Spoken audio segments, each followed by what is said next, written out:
The Earth is more unstable now. It wobbles more than it used to. The atmosphere is speeding up, and the Earth is slowing down. The Earth's core is getting hotter. The magnetic north is changing. The sun is more active and older than we once thought.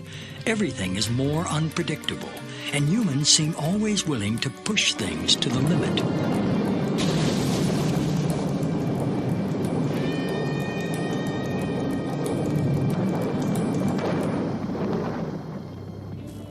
The late Carl Sagan said, "We've arranged a global civilization in which most crucial elements profoundly depend on science and technology. We've also arranged things so that almost no one understands science or technology. We might get away with it for a while, but sooner or later, this combustible mixture of ignorance and power is going to blow up in our faces." Imagine the Earth's atmosphere, also known as the ionosphere, as a thick soap bubble. It is a membrane, a natural electrically charged shield around the Earth, protecting all life from deadly solar radiation. We have to have the atmosphere for survival. I don't think we should do anything to damage it. Without the ionosphere, I'd be fried, you'd be fried, all life on Earth would be fried. In 1912, Nikola Tesla, a visionary genius, saw ways to tame the sky, to make the atmosphere glow. He developed alternating current, high-frequency radio technology, and free energy. He experimented with both high and low frequencies and electromagnetic waves. He envisioned altering the weather and creating shields around the Earth to protect us from missiles, and he claimed he knew how to split the Earth in two. In 1985, Bernard Eastlund applied for patents that could make some of these ideas real. Many claim that these patents have become the blueprint for HAARP, High Frequency Active Auroral Research Program. ARCO originally approached me in 1984 to find a use for the natural gas on the north slope of Alaska, which they could not sell. To give you a feel for how much gas they asked me to find an application for, it was enough gas to produce all the electricity in the United States for a full year. I originated some ideas for military applications and beneficial civilian applications in which that gas would be converted into electricity and then used to power some gigantic antennas. What does HAARP do? HAARP is a large antenna where we beam radio frequency energy up into the upper atmosphere, and we create on a small scale what the sun normally does. And the reason we're trying to do this is because when you have disturbances in the ionosphere, we can't communicate with our satellites. HAARP began with a congressional insertion in the appropriations bill of fiscal year 1990. In essence, Congress directed the Defense Department to explore the potential for using the auroral regions for improving communications and navigation and surveillance. From there, the assignment came that the Navy and the Air Force were to manage the program. It is people from those two organizations that have worked together for the past 7 years. Applications discussed in the patents included destroying missiles. Communications control and disruption were included. There were some other ideas both to possibly modify weather and finally to lift a portion of the upper atmosphere further out into space where hopefully it would be able to deflect missile trajectories. What we do by beaming up radio frequency up into the ionosphere, that radio frequency, when it hits molecules of atmosphere, it tends to make the subatomic particles inside move faster, and that increases their temperature. So you can bring their temperature up to 1,600 degrees or so, which is normally what the sun does to those particles at that atmosphere. The ionosphere of the Earth has got enormous amount of energy. There are 8,000 thunderstorms going on all over the Earth at any given moment. There are millions of amperes of electricity pouring to the Earth from lightning strikes, and HAARP could create a trigger effect. In 1983, I did radiotomography with 30 watts, looking for oil in the ground. I found 26 oil wells over a 9-state area, and 100% of the time was accurate with just 30 watts of power beaming straight into solid rock. HAARP uses 1 billion watts beamed straight into the ionosphere for experiments. Picture these strings on the piano as layers of the earth. Each one has its own frequency. What we used to do is beam radio waves into the ground, and it would vibrate any strings that were present in the ground. We might get a sound back like, and we'd say, that's natural gas.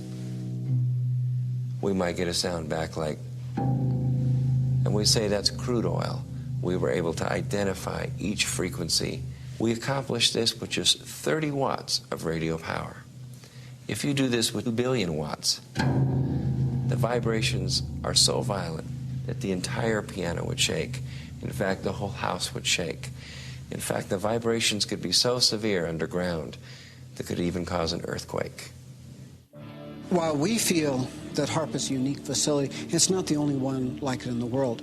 HAARP has some capabilities that we feel are better than some of the others. You can change the frequencies. You can shift the beam so that you can move it from one part of the ionosphere to another, and it has quite a bit more power than some of the other facilities throughout the world that are doing the same kinds of research. I chose what's called a phased array antenna for the patents because it can be aimed. Picture holding your microwave oven in your hands with the door open. Then you can move it around and send those microwaves different directions. And for these applications where I wanted precise control of where the power was, I felt that was the best type of antenna to use. And that is the kind that HAARP has built. What we can do with an antenna is change the portion of the sky into which we insert the energy. HAARP can create some of the effects that the sun creates that are similar to the aurora borealis. HAARP can paint designs in the sky, if you will. You know, it can take the beam and move it in any pattern that the scientist who's doing an experiment might want to do. What I'm holding in my hands is an electrodeless lamp. In it, I have a low atmosphere gas, somewhat similar to the atmosphere above the Earth. I'm now going to put this in the microwave oven, which will irradiate it with about 1 watt per square centimeter. You know, you put 1 watt out and you've got the fields necessary to break down the air, or whatever happens. And you see all of the motion of the plasma. That's typical of what will happen at high altitude, where the ionosphere gets irradiated with these big beams. That was 1 watt per centimeter. HAARP focuses 3.6 million watts and squeezes it into a billion-watt or gigawatt beam. We're squeezing the megawatts into a narrow beam. Then in a very tiny area, you can create what's it called, an effective gigawatt. Is HAARP safe? Yes, HAARP is safe. The Earth is a web of interconnections. How do we know what we're doing when we blast the upper atmosphere with a huge amount of energy? It takes a tiny, tiny amount of energy to release a huge amount of energy. It's the same as a bullet, for example. If you have the primer on the back of a bullet, and that primer releases a tiny amount of energy, but it triggers the larger power in the bullet itself. And HAARP is playing with the energy system of the Earth. In the HAARP program, we have, I believe right now, 18 different colleges and universities that are working the program with us. University scientists are interested because they're studying science, and this is a major effect on the Earth, and so they want to know more about what it is and what it does. HAARP has no effect on the Earth. HAARP began in the 1980s, and we were just beginning to learn about chaos theory, how a tiny stimulus can change the dynamics of a living system like the human body or the whole living Earth. I don't think the people who developed HAARP were even aware of that science or its impact in the life sciences. Today, our knowledge is much bigger about how tiny effects can drastically shift the health or well-being of a living thing. it is possible with a big beam to take a part of that upper atmosphere and push it out further. What they're not paying any attention to is what's happening to the ionosphere while it's being held 80 miles out into space by this high-energy beam. It's heating up. And all of the molecules in that ionosphere region are absorbing energy out of that radio beam. And if they pick the right frequency to push that plume out into space, that energy may discharge back out of the ionosphere, back down the radio beam, and strike the Earth. And it would be about 100 times the energy released out of a thunderbolt. And that's how much energy would be released. In certain applications, the military acknowledges that it can literally lift the ionosphere. And what they say is, it's not a problem, it's a short period of time. Yet, when you lift the ionosphere up, the lower atmosphere rushes in and fills that void, which changes localized weather patterns. HAARP papers say that they intend to lift up a part of the ionosphere, which creates a hole, and they say that it heals over quickly. But what happens if you create enough holes that it just can't quite take care of it fast enough? As far as creating a hole, to me it's the analogy of you put your hand in water, and yeah, you're taking up space, but when you pull it out, it goes back together again. Same way the ionosphere would work. If the hole means that the neutral density has been somewhat modified, then if you want to call that a hole, maybe that's fine. The hole would be at least 30 miles long, half a mile deep, 50 to 60 miles above the Earth. I imagine there are hundreds of satellites that have interactions with the ionosphere. They're all doing their own local modification of the ionosphere. They're all creating their own holes. Satellites, rockets, space shuttle flights, not just HAARP, but many technologies out there in space are creating holes in heaven. As to this question of injecting more high-energy particles into the Earth's electrical system, the ionosphere is a dynamic system, ever moving, ever changing. I don't think anyone on this planet really knows the point where enough is enough. This was the planning document that really brought HAARP into being, and the absolute requirements ran from 1 gigawatt, which is 1 billion watts, all the way up to 10 billion watts of effective radiated power with a desired level of 100 billion watts. At its biggest size suggested, if you beamed it for an hour and a half, that would equal the energy in a hydrogen bomb. It's just a person's concept of what might possibly be done. Doesn't necessarily mean the government endorsed it or not. What's the power when it pulses? And I can't find that in any of the documents that I've looked at. If you have a very small battery, you can put it in a small pen light and turn it on and have for some time a little bit of light. You can take the exactly same battery and put it in your camera, and when you flash that camera, the light will blind you. The nature of radar and these electromagnetic supplies is they can usually be pulsed. So one very good question for people to ask is, what is the peak power of that antenna when it pulses at its full capability? Pulsing it doesn't matter. To make it bigger, all they'd have to do is add additional elements. In fact, the request for proposal specified a design that could be added onto.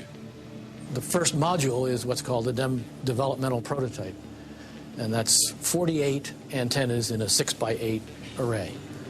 What you're looking at is the HAARP site in Alaska, or at least about 1/5 of the HAARP site.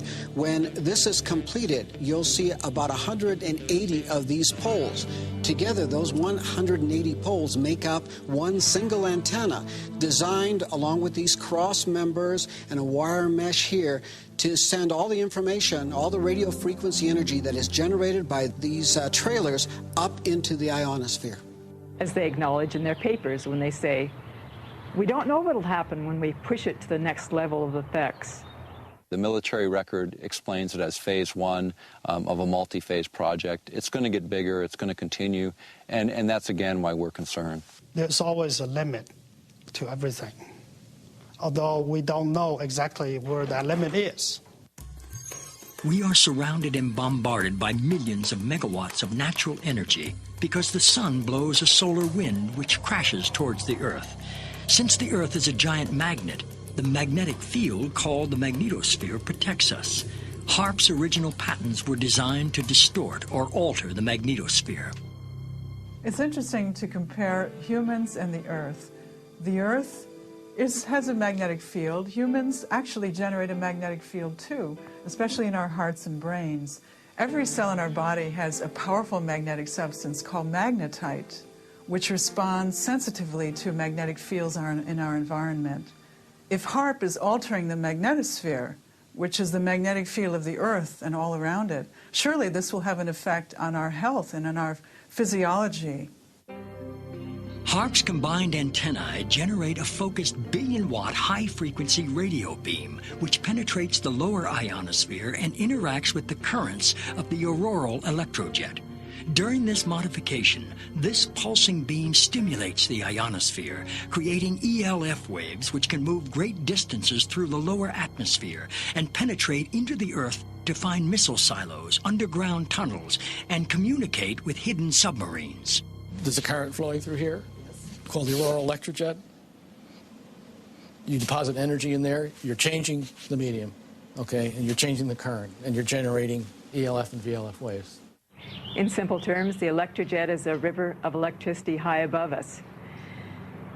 And a paper that I've read recently adds to the indications that they intend to cause it to dip down closer to the Earth so it can be tapped for a huge electrical power generating station, which is insanity because they don't know what they're dealing with.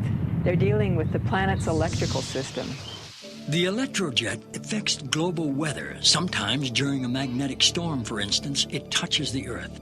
It can knock out telephone cables and power grids. What HAARP is capable of doing is to modify the electrojet. By modifying the electrojet, that current in the ionosphere, it has a capability of generating low-frequency waves. What essentially the system does, it's different, is instead of the radio frequency energy dissipating as it goes up from the antenna array, it's actually focused. And the larger the antenna array, the higher they can focus the energy. And once they get the energy up into the ionosphere, depending on what they want to do, they can create a secondary frequency causing the ionosphere to vibrate, sending that signal back down to the Earth. And what that essentially does is allow them the ability to communicate at very high data rates with submarines, also allows for the possibility of Earth-penetrating tomography, or in the vernacular would be like X-raying the Earth or looking into the Earth several kilometers deep. I heard one of the scientists point out they can make these ELF waves penetrate the Earth and get an image when that comes back. When I did this in '85, that kind of capability did not exist. We, in fact, are doing experiments, or plan to do experiments, to see if we can detect tunnels underground. There is a way of being able to use this type of technology to be able to look for minerals that can be just below the surface of the Earth. Oil, gas, different types of ore. HAARP can be used to explore oils or gold mine and the like. Basically because the signal, low-frequency signal, can penetrate deeper into the Earth or the water or the ocean than the high-frequency signal. But this same kind of signals in the same frequency range, can affect human mood. The human brain operates on very low frequencies. For example, when we're thinking, actively, we're generating about 13, 14 cycles per second. When we're meditating, we're generating 8 cycles per second. And when we're asleep, the brain waves are running at about 4 cycles per second. And HAARP is capable of generating all of these frequencies. These kinds of signals can control the human brain. And if you can control these frequencies and multiples of these frequencies and various combinations, you can control all kinds of emotions. You can generate happiness, you could generate sadness, you can generate any mood you want. We are immersed in ELF waves. And those, as far as I know, maybe they are affecting us, but But these waves are minuscule compared to those. You know, the issue of ELF, extremely low frequencies affecting mental states of individuals, is not new. It goes back to Yale University and the work of Jose Delgado, which is well recognized in the literature. He started first using implants in the brain. He then used radio frequency with implants, and eventually he found that energy at 1/50th of what the Earth naturally produces could, in fact, in certain frequency ranges, trigger huge mood swings. I know the physical effect, but not the biological effect. It's a different area. I was considered a child prodigy in electronics. My entire life has been devoted to the study of the effects of electromagnetic energies on the human mind. When I was 13 years old, I invented a device that transmits sound to the human brain using electromagnetic waves. So this is my field. I've been studying this field for over 40 years. And HAARP scares me because I know what it can do. I know that HAARP can be used to control the human mind. I'm not sure that the people involved with HAARP are aware that humans are made up of energy, that the energy fields of Earth and humans are closely aligned. I don't even understand what you mean by energy. Humans are made up of energy. What does that mean? Humans are like balls of energy. We're made up of electricity and magnetic energy, just like the Earth. Are humans made up of energy? Well, what do they say? We're 90% water, but the rest of it is an electrochemical, and that's a form of energy, yes. All living things are exquisitely sensitive to some of the lowest levels of energy. We just couldn't imagine this. And it's been the subject of hot debate. How can life be so sensitive to the tiniest amounts of energy? But because this is how we are bioregulated, by virtue of tiny energy transactions within our body and also coming from the Earth, this is indeed the case. There are many different electromagnetic projects and technologies out there that are affecting our health today. This document from Maxwell Air Force Base lays out the use of electromagnetic weapons technologies for debilitating human beings. Using electromagnetic warfare against human beings, you can cause disease, you can cause hysteria, or you can cause passivity for population control. Extremely low frequencies affect us because they are the same frequencies that our brains output. And when they're in the environment around us, our brains try to entrain to them. So our brains try to mimic those signals. And if those signals are not good ones for our behavior, then we can fall apart. We can behave differently. We could get sick. We could feel very stressed and not know why. Once in a while, when you have a power outage, most people can identify the fact that they have a release of tension. The minute the electricity goes out, they feel an inner relaxation, a tension release, and when the power goes back on, the tension returns. So this is something that most of us can feel. Everyone has a certain sensitivity to electromagnetic waves. It's just that some people are more sensitive than others. The symptoms that I discovered in my research caused by electromagnetic frequencies are anxiety, depression, diarrhea, dizziness, extreme fatigue, headaches, lightheadedness, mood swings, nausea, nighttime increase in urination, pulse rate, a sudden increase, shortness of breath, tingling, prickling feeling of the skin, vertigo, nosebleeds, blood pressure increase, and body tremors. You can also cause cancer. You can disrupt the genetic structure of our cells. You can cause long-term damage in terms of mutagenic damage over generations, or you can cause very short-term damage, and you can actually cause somebody to just have their cells fall apart and hemorrhage to death. I found from people who were writing me and calling me from all over the country that they were suffering from either one or all of these same symptoms, and every single one of them lived close by to a transmitter. You know this from HAARP to GWEN to these towers that are all over the United States now. GWEN stands for Ground Wave Emergency Network. In nuclear attack, the ionosphere would be essentially destroyed by air bursts of nuclear weapons, and there wouldn't be any reflection, and all communication links would go out. Was thought of as an emergency backup communication link in case of nuclear attack. the weapons technologies are changing so dramatically at this particular time. It'd be like equating introduction of gunpowder to the West or the beginning of the atomic age earlier this century. And that's what's happening with electromagnetic weapons technologies today. The Air Force Phillips Laboratory is the Air Force's primary laboratory for doing space research, and that involves things like HAARP, studying the ionosphere.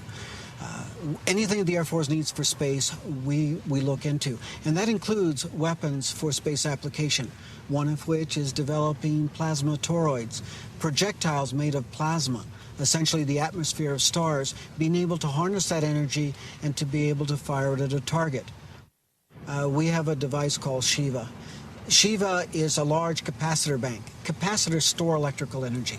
And then in a very short time, we release that energy.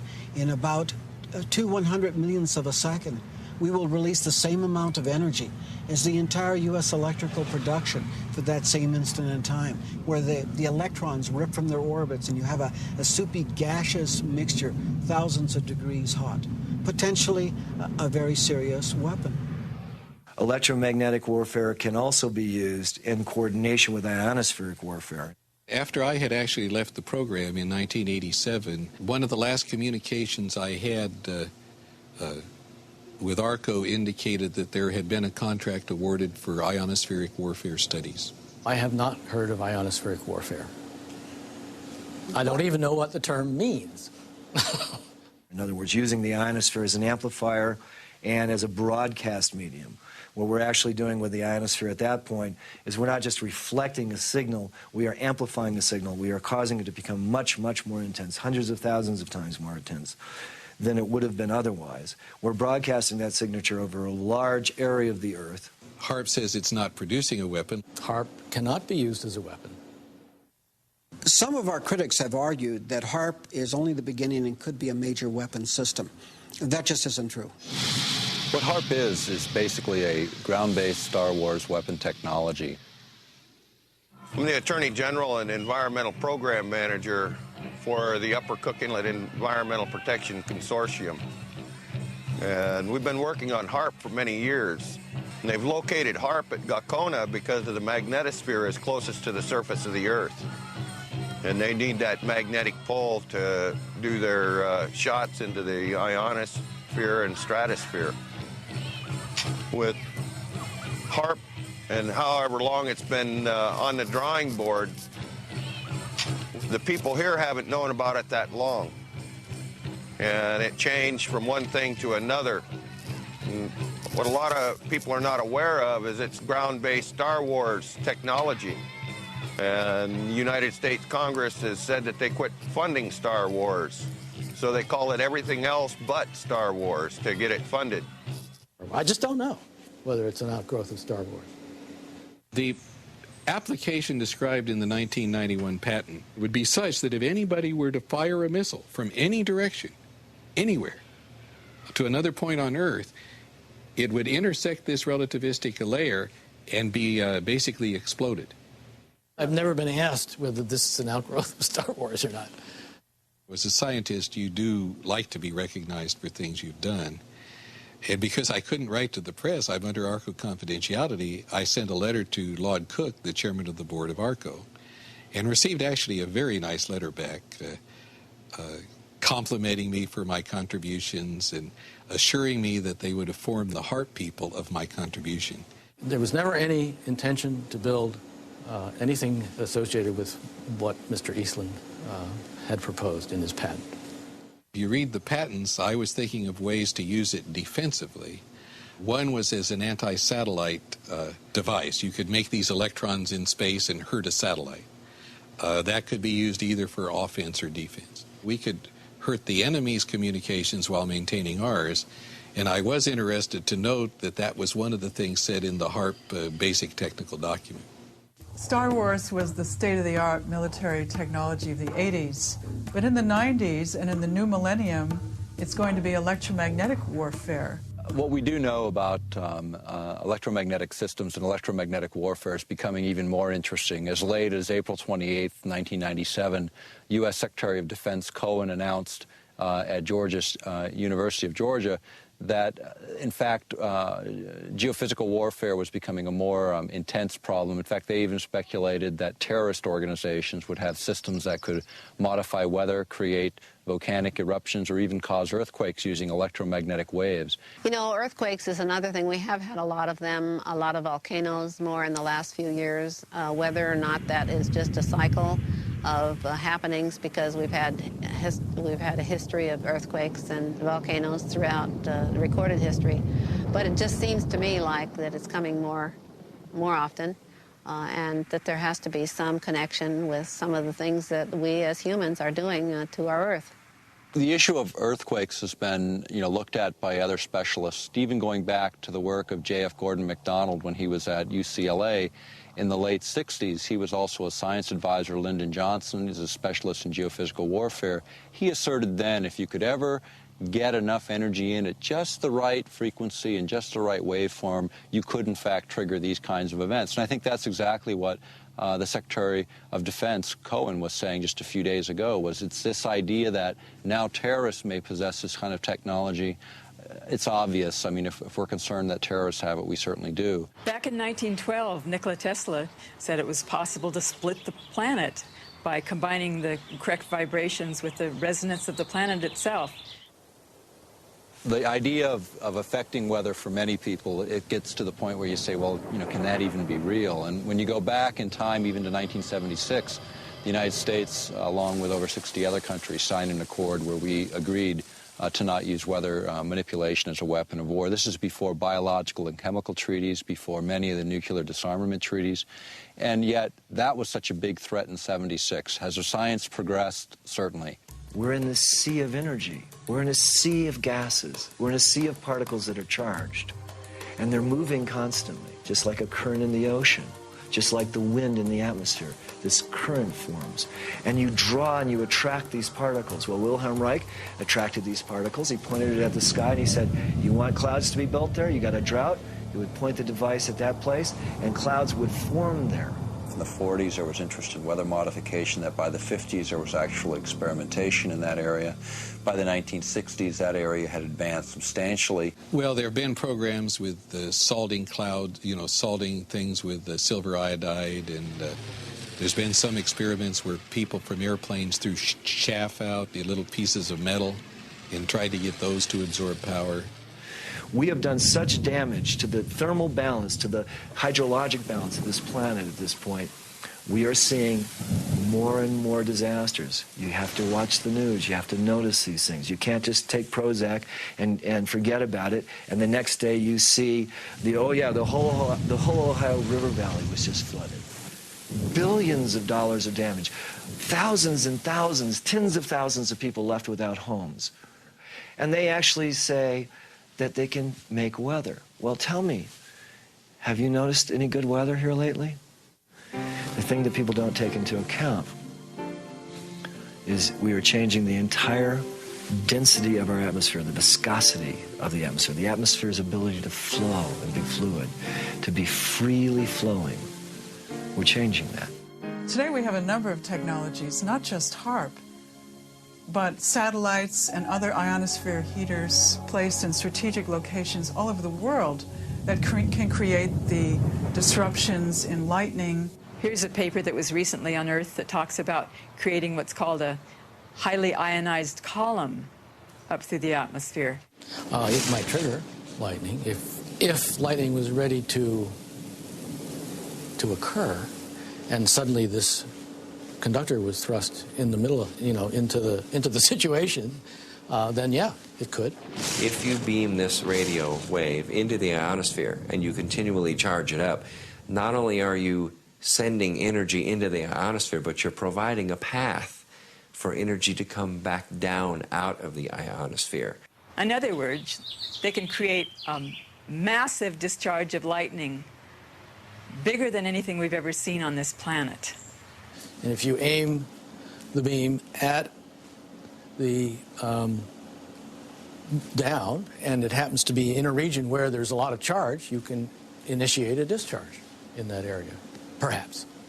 Once a solar tap is formed and the ionosphere actually discharges, the electrons and energy will come from all over the ionosphere to that one point, and it will strike the ground in a bolt that is 100 times greater than any lightning bolt imaginable. And it will not just strike one time. It will strike 30 to 40 times a second until there are not any longer electrons or energy to flow from the ionosphere through that tap to ground. But when it strikes the ground, it will vaporize the ground, the water, or whatever it happens to hit, kind of like 3 or 4 Mount St. Helens volcanoes going off each second that bolt discharges. Now, admittedly, that's kind of far-fetched, but whenever you're doing experimentation and you're taking risks with large amounts of energy, you must responsibly look at the worst-case scenario, and that could be the worst-case scenario. Well, you know, everyone has to remember that the Earth is a living organism, a lot of living organisms, and things change. To not change is dead. And I believe that we are all electrically connected, and so when you start playing around with electricity, you're going to affect everything. And so I think we need to be very careful as to what we do, especially affecting humans, animals, and other life forms. Well, animals and birds are incredibly sensitive to electromagnetic energies. HAARP will not affect animals or birds. That's in the environmental impact statement. What I've heard about HAARP is that it can punch a hole through the atmosphere if they wanted to, and that it could disturb the migratory bird pattern. It'll mess with, like, traditional village life who depend on the birds for their food and everything. They shouldn't even build the machine if they don't know what it can do, because what if they just totally destroy the Earth with this HAARP machine? What are they going to think then? I think the biggest thing that scares me is that they don't know what they're doing. They're just trying it out. We don't know the results, and that's why we experiment. When people say they've never done this before, there's a lot of experiments that haven't been done. That doesn't mean we should get up and do them. I mean, none of us have put a gun to our head just to see what would happen either. Every scientific experiment involves surprises of that sort, and some of them very much alter what the purposes had been at the outset. I don't think it needs examples because it's such a commonplace phenomenon. That ghostly shading on the bridge walk is the only remaining evidence of what was once a man. The bomb blast consumed his body entirely, but cast his imprint on the stones where he stood to meet his fate. The bomb will not start a chain reaction in the water, converting it all to gas and letting all the ships on all the oceans drop down to the bottom. It will not blow out the bottom of the sea and let all the water run down the hole. It will not destroy gravity. I am not an atomic playboy. Will you tell them that the United States government now wants to turn this great destructive force into something good for mankind, and that this experiments here at Bikini are the first step in that direction? We attended at Bikini the Mike shot, which was the first fusion bomb. And the manufacturers of the bomb thought it would be about 7 megatons equivalent of explosive power. It turned out to be 15.4 megatons of explosive power.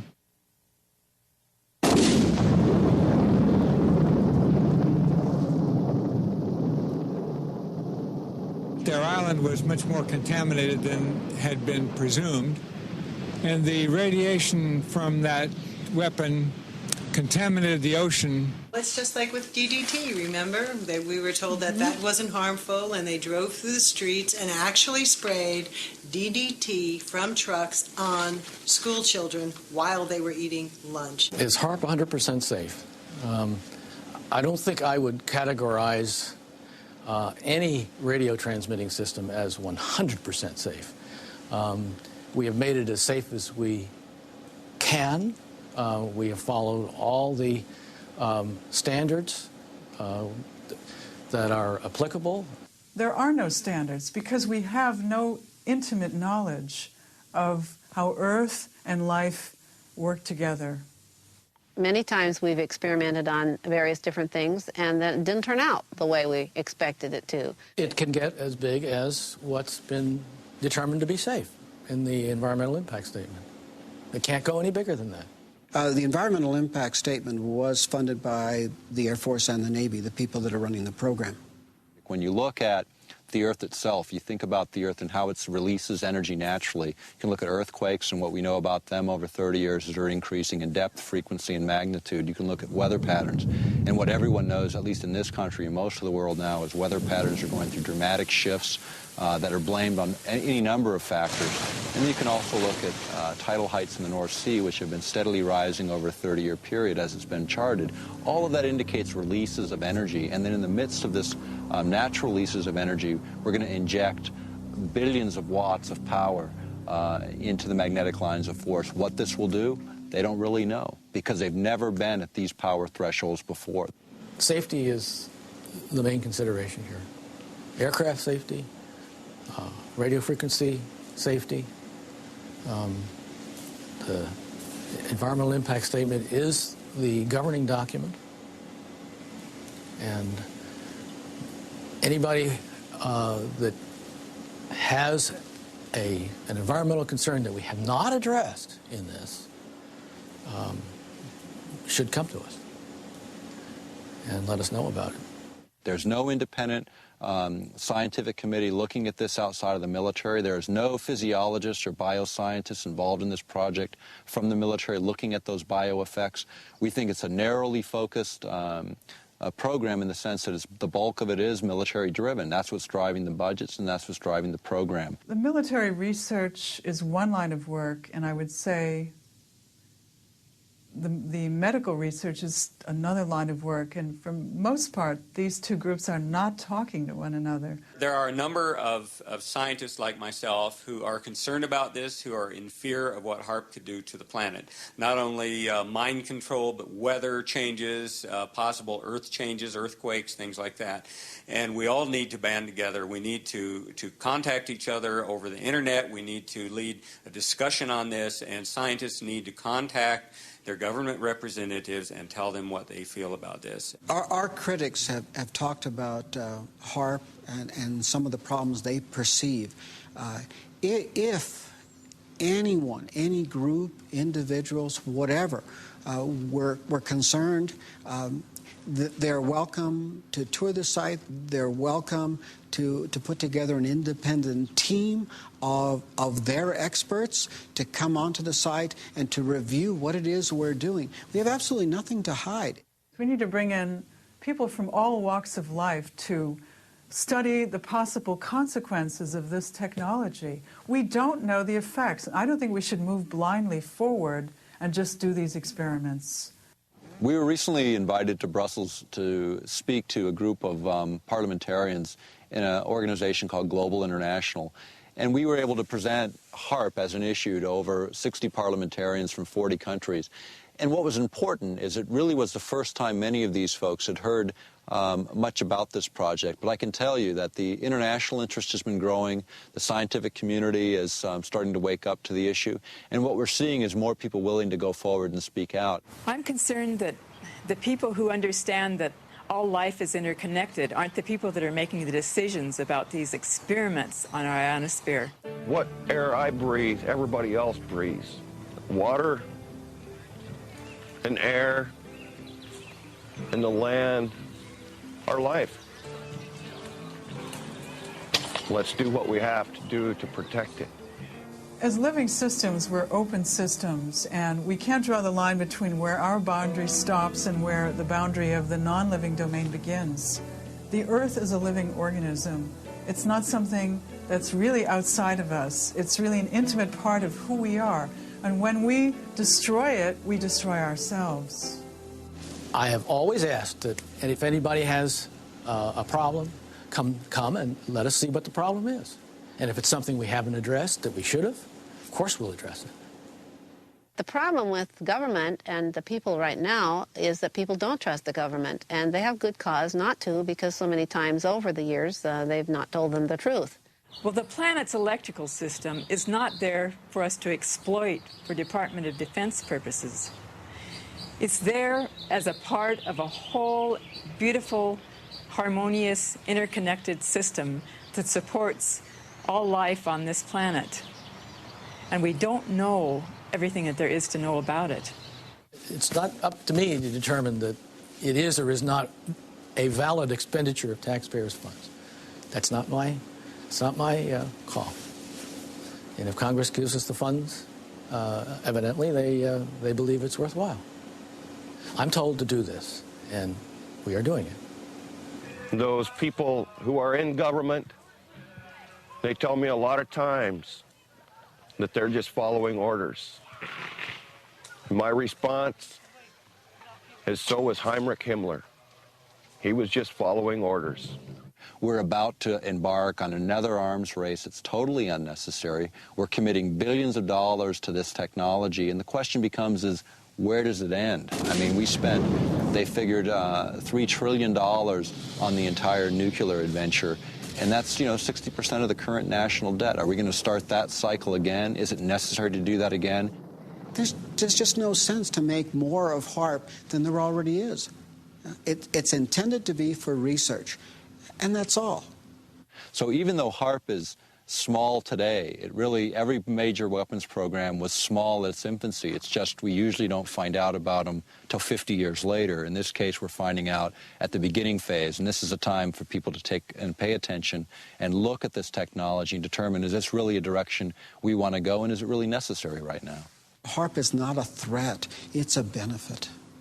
We also know that there are other very specific frequencies which are different from the war games frequencies, which can enhance healing, which can accelerate natural healing in our bodies, which can alleviate our mood disorders, which can help us get over depression, anxiety, and sleeplessness. The military has very different plans and asks different questions looking at the same system than the scientist who's interested in medical issues or healing the planet. It may not be that the Earth will die, but we will not be able to sustain human life on this planet if we continue to add one element of destabilizing technology after another. If we do not stand up for what we believe in, for the children, we're not doing our job. Perhaps true wisdom lies in knowing our limitations and that even the laws of nature are uncertain. In view of these technologies, we're left to wonder, do these experiments jeopardize our long-term survival?